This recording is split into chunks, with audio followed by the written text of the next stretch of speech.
గోదావరికి భారీగా వరద నీరు పోటెత్తుతుంది. గోదావరిని చూసేందుకు చాలా మంది ఆసక్తి చూపుతున్నారు. గోదావరిలో నీరు చూసేందుకు జనం ఆసక్తి చూపుతున్నారు. ప్రమాదమని తెలిసినా పట్టించుకోవటం లేదు. దీంతో అధికార యంత్రాంగం ప్రత్యేకంగా గోదావరి గట్టు వెంబడి భారీ గేట్లు ఏర్పాటు చేసింది. అలాగే ఘాట్ల వద్ద పోలీస్ సిబ్బందిని కూడా ఏర్పాటు చేశారు. మరోవైపు ఉదయం 9 గంటలకు భద్రాచలం వద్ద గోదావరి 46.4 అడుగులకు చేరుకునే అవకాశం ఉన్నట్లు అధికారులు చెబుతున్నారు.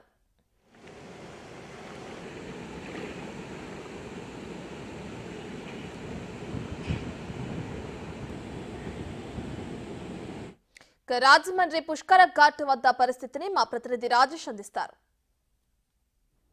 ధవళేశ్వరం ఆనకట్ట వద్ద నీటి మట్టం గంట గంటకు పెరుగుతూనే ఉంది. ఇప్పటికే రెండవ ప్రమాద హెచ్చరిక కొనసాగుతుంది. ఈ రోజు సాయంత్రానికి మూడవ ప్రమాద హెచ్చరిక వచ్చినా కానీ ఆశ్చర్యపోవసరం చెప్తున్నారు. ఎందుకంటే భద్రాచలం వద్ద నీటి మట్టం పెరుగుతూనే ఉంది. దానితోడు వర్షాలు కూడా ఎక్కువగా కురవడంతో అన్నింటినీ కూడా సముద్రంలో చేరుతున్నాయి, గోదావరిలో చేరుతున్నాయి. ఇవన్నీ కూడా మొత్తం వ్యాప్తంగా వచ్చేసి చూసుకుంటే ఉమ్మడి తూర్పుగోదావరి జిల్లాలో వేలాది హెక్టార్లలో పంట ముంపునకు గురైంది. అలాగే 10 సంఖ్యలో గ్రామాలన్నీ కూడా ఖాళీ చేసిన పరిస్థితి ఉంది. అలాగే గోదావరి తీరం వెంబడి ఉన్న ఏటిగట్టు ప్రాంతాలన్నింటినీ కూడా పటిష్టం చేసే ప్రయత్నం చేస్తున్నారు.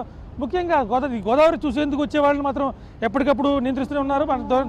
ఈ ప్రమాదకరమైన పరిస్థితులు కొనసాగుతున్న నేపథ్యంలో పోలీసులు మాత్రం ఎటువంటి అంటే సెల్ఫీల కోసం కావచ్చు, ఫోటోల కోసం వచ్చి ఇక్కడ ప్రమాదకరమైన పరిస్థితిలో ఇరుక్కునే పరిస్థితి కాబట్టి ఎట్టి పరిస్థితుల్లో కూడా గోదావరి తీరం వెంబడి కట్టుదిట్టమైన భద్రత ఏర్పాటు చేశారు. అలాగే లోపలికి రాకుండా కూడా గోదావరి తీరం వెంబడి పలు చోట్ల సందర్శకుల కోసం వచ్చే వాళ్ళందరూ కూడా ఇక్కడ నుంచి టైం వేస్ట్ చేసుకుంటారు. అలాగే సెల్ఫీల కోసం కావచ్చు, ఫోటోల కోసం కావచ్చు, ఇవన్నీ కూడా వచ్చి ప్రాణాలు కోల్పోయే ప్రమాదం నేపథ్యంలో గోదావరి తీరం వెంబడి పెద్ద పెద్ద బారికేడ్లను అయితే ఏర్పాటు చేస్తే మనం ఇప్పుడు చూస్తున్నాం. స్పష్టంగా వీళ్ళంతా కూడా పెరుగుతున్న గోదావరి నీటి మట్టాన్ని చూసేందుకు వచ్చారు వీళ్ళందరూ కూడా.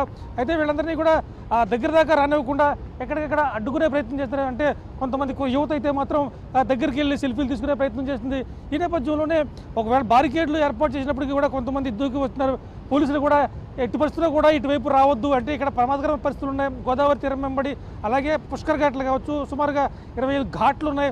ఈ ఘాట్ల వెంబడి కూడా ఫోటోల కోసము సరదాగా కోసం వచ్చే ప్రయత్నం చేయొద్దని చెప్పి పోలీసులు మాత్రం చాలా స్పష్టంగా చెప్తున్నారు. అంటే ఒకవేళ గోదావరి తీర ప్రాంతం అంతా కూడా ఆ ఫోటోల కోసం కావచ్చు, ఇతర పంట నష్టాలు కానీ చూస్తున్నారు. అయితే తీరం వెంబడి ఉన్న బలహీనంగా ఉన్న గట్లని కూడా ఇప్పటికే పటిష్టం చేసే ప్రయత్నం చేశారు. ఇప్పుడు మరోవైపు మాత్రం ఎట్టి పరిస్థితుల్లో కూడా ఇటువైపు కనీసం ముంపు పూర్తిగా తగ్గే వరకు కూడా గ్రామాల నుంచి బయటకు రావద్దని చెప్పారు. అలాగే ఆ గ్రామాల ప్రజలను ఇప్పటికే పునరావాస కేంద్రంలో వాళ్ళందరినీ కూడా ఇంటికి పంపించే పరిస్థితి లేదు. సుమారుగా 180 పునరావాస కేంద్రాలు అయితే మాత్రం ఉమ్మడి తూర్పుగోదావరి జిల్లాలో కొనసాగుతున్నాయి. వాళ్ళందరూ కూడా 3 పూట్ల ఆహారం అందుతుంది. అలాగే వాళ్ళకి కావాల్సిన వైద్య సదుపాయాలు కూడా ఏర్పాటు చేస్తున్నారు.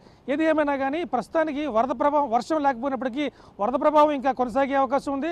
ఖచ్చితంగా మరో 3 రోజుల పాటు ఈ పరిస్థితి ఉంటుంది.